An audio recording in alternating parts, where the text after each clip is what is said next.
আসসালামু আলাইকুম প্রিয় দর্শক মণ্ডলী, আমার পিছনে দেখতে পাচ্ছেন অনেক মানুষ। তো এই মানুষগুলো কি কারণে এখানে জড়ো হয়েছে সেই বিষয়ে একটু আলোচনা করি আপনাদের মাঝে। এটা হচ্ছে ইতালির একটা ফেস্তা বা উৎসব বা অনুষ্ঠান।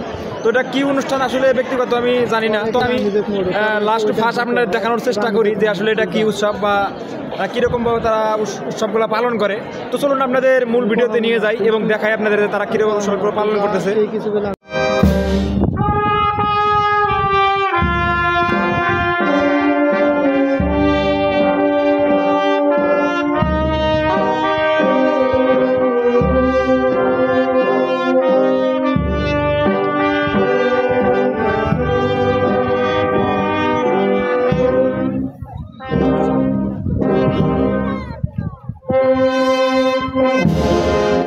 প্রিয় দর্শক মণ্ডলী, আপনারা স্ক্রিনে দেখতে পাচ্ছেন এখানে অনেক রকমের মানুষ, মেয়ে, ছেলে, যুবক, বৃদ্ধ এবং নানা বয়সের মানুষ এখানে ভিড় করতেছে তাদের স্থানীয় উৎসব অনুষ্ঠান পালন করার জন্য। তো আপনারা দেখতে পাচ্ছেন কিছু মানুষ গাড়ি করে কি যেন একটা নিয়ে যাচ্ছে।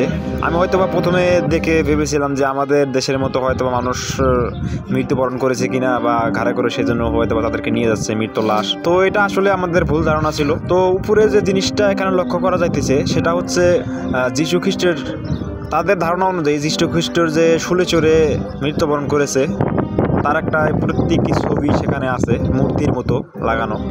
এখানে শুধু এইটা না, এটা সহ আরও অনেকটি পিছে ছিল যে এখানে দেখতে পাচ্ছেন আপনারা, এবং পিছে আরও আছে বা সামনে আরও চলে গেছে। তো এইভাবে মানে এরকম 10-12টার মতো দেখছি আমি, তারা এইভাবে 4 জন করে গাড়ি নিয়ে যাইতেছে তাদের কবরের দিকে, খাদানের দিকে। তাদের কবরগুলোকে সাধারণত খাদান বলে, আমি পুরোর ভিডিওতে বলেছি আপনাদের। এবং সবাই একই ড্রেসে মূলত, এবং নানা জনের হাতে বাঁশি, বাদ্যযন্ত্র এবং নানা রকমের জিনিস। তো আপনারা দেখুন, দেখলে বুঝতে পারবেন।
Sia il Signore con te, tu sei benedetta fra le donne e benedetto il frutto del tuo seno, Gesù.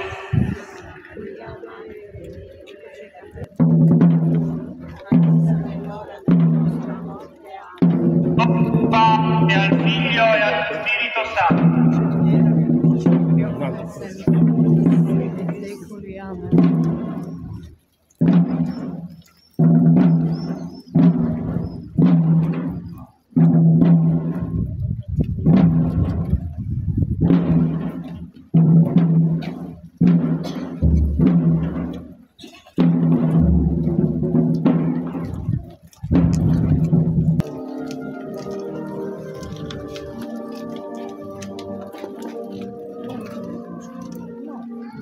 তো প্রিয় দর্শক মণ্ডলী, এই ছবিটি ভালোভাবে আপনারা লক্ষ্য করলে দেখতে পাচ্ছেন যে যীশু খ্রিস্টের শুল চড়ানোর স্পষ্ট ছবি এখানে দেওয়া আছে, এবং ছবির সাথে 4 জন করে মানুষ এবং মূর্তির যে নিচে দেখতে পাচ্ছেন আপনারা নানা রকমের ফুল অর্পণ করা আছে।